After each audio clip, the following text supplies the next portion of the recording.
Hi, Rob. Yeah, that certainly turned into a contentious hearing. But look, there was a focus on influence on the U.S. elections, both foreign and domestic, heavily yesterday in the Capitol. In fact, there's some news, breaking news out of the Office of the Director of National Intelligence, CBS, reporting that John Ratcliffe has told them that there was foreign influence from China, Iran, and Russia in November in the 2020 elections. However, that seems to contradict what the former director who was fired of CISA, Chris Krebs, said earlier about the election, statements he doubled down on yesterday during that hearing, saying that it still is the most secure election in American history. Listen.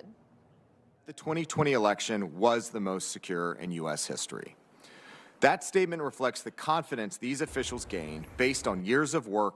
But the intelligence community is learning more information regarding the 2020 election, according to a statement released by the Office of the Director of National Intelligence yesterday, and announcing that it would not meet a December 18th deadline laid out in a 2018 executive order signed by President Trump, and providing a classified assessment of foreign interference. The statement saying, quote, the intelligence community has received relevant reporting since the election, and a number of agencies have not finished coordinating on the product. And while the media most often focuses on foreign influence, one group says the influence of U.S. oligarchs slide under the radar, especially one tech giant in particular. Mr. Zuckerberg's funds flowing through charities paid for the election judges, paid for the satellite offices to turn out the vote, paid for the machines, and dictated the policies that undermine state law.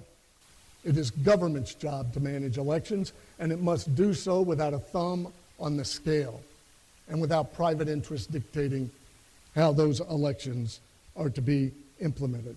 The Amistad Project unveiled a report yesterday outlining what they call a dark money apparatus made up of multiple nonprofits into which Zuckerberg and others funneled hundreds of millions of dollars into predominantly blue areas that helped pull Joe Biden over the line.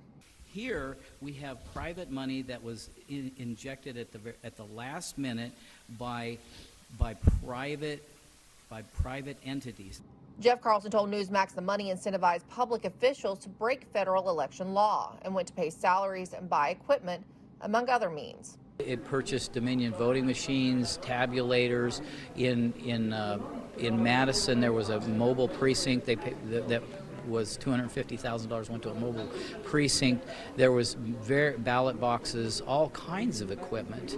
Machines that Krebs finally admitted were connected to the internet after pressure from Senator Johnson.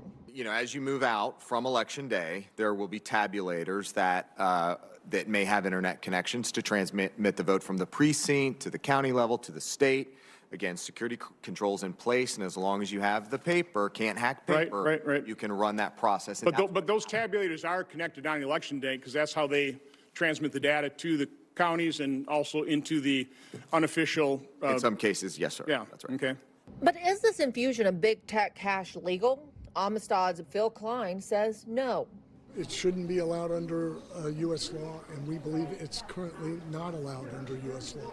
We don't need billionaires bidding to control election offices in the United States. And in the high-stakes Senate runoff in Georgia, this quote-unquote dark money can make all the difference. They're doing it again. The Zuckerberg money is flowing. The Center for Tech and Civic Life is doing the same thing. You have the same fear-mongering that COVID is what requires it, while really most of the funds are dedicated to turning out votes in the urban core for the Democrat candidate. Klein also warned that if this kind of influence isn't addressed, what we'll have in the U.S. is a mere power struggle rather than a government that is truly representative of the people. Rob, Emma? All right, thank you, Emerald. That is White House correspondent Emerald Robinson in Washington. Thank you.